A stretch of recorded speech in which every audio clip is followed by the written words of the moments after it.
So they're working in conjunction here. This is Sparky and Luscious. Luscious needs a fertility check, and Sparky is it. They've been in here for about 2 or 3 hours. And what's happening is, this is another pair right here. This is Azul and Storm. And I just put these two in here, and they are actively laying claim to that nest box in that cage.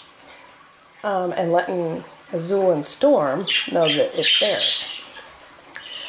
The most important thing here is that they're doing this together. See? Both of them are laying claim. They're discussing this with each other. And that tells me that something may be happening here. Oh, see, Sparky's moving in. He wants to feed her. She's a little unsure. Am I pushing you away, or am I going to accept what you're feeding?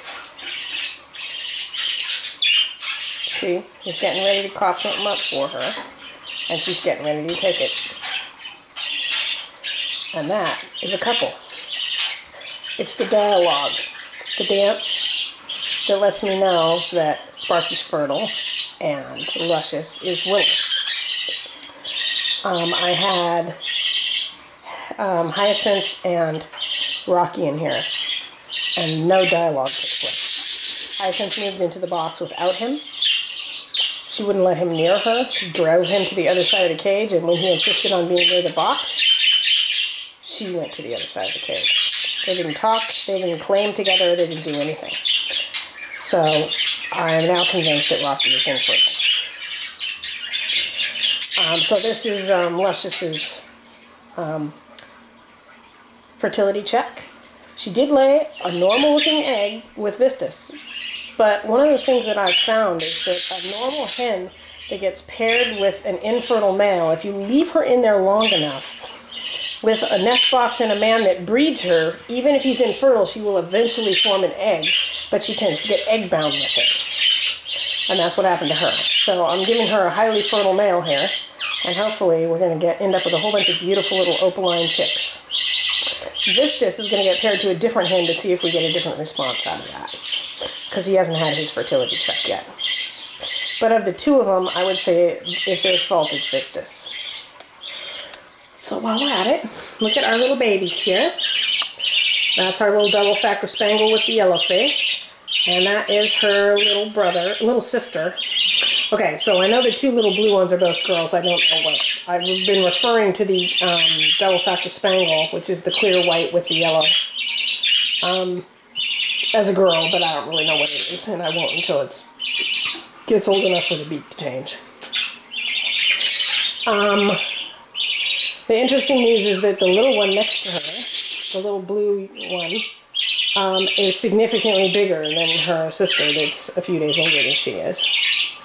And even littlest one, who is 3 or 4 days behind the second one, is a big baby, whereas the little white one is actually pretty small.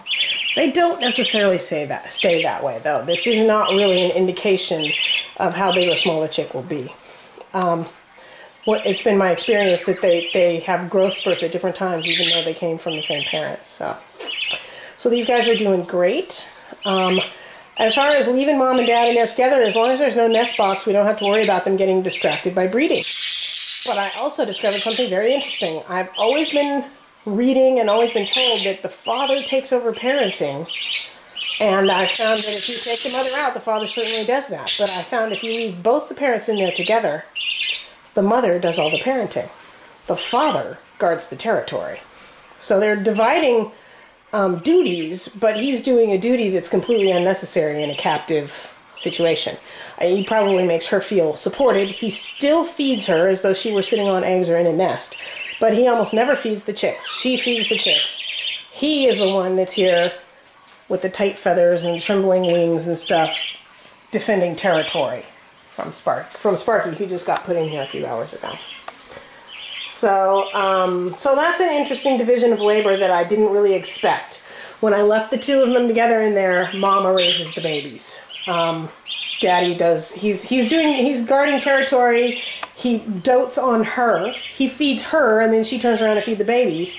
which may be beneficial in some way. If he's partially digesting food or regurgitating beneficial bacteria or whatever, he could be, helping in some way that's not obvious as far as nutrition goes. But, or even just, enzymes to help digest food.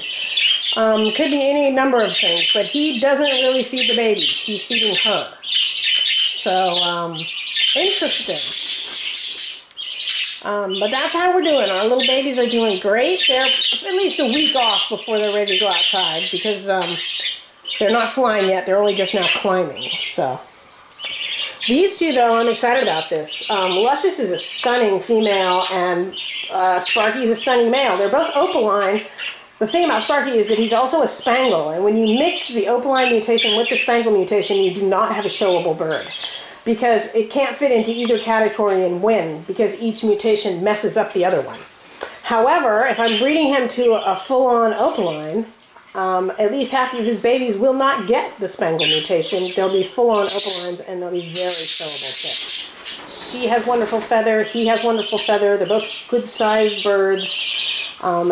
If this works out, I'm going to be thrilled. And for all intents and purposes, just in the first hour, it's looking good.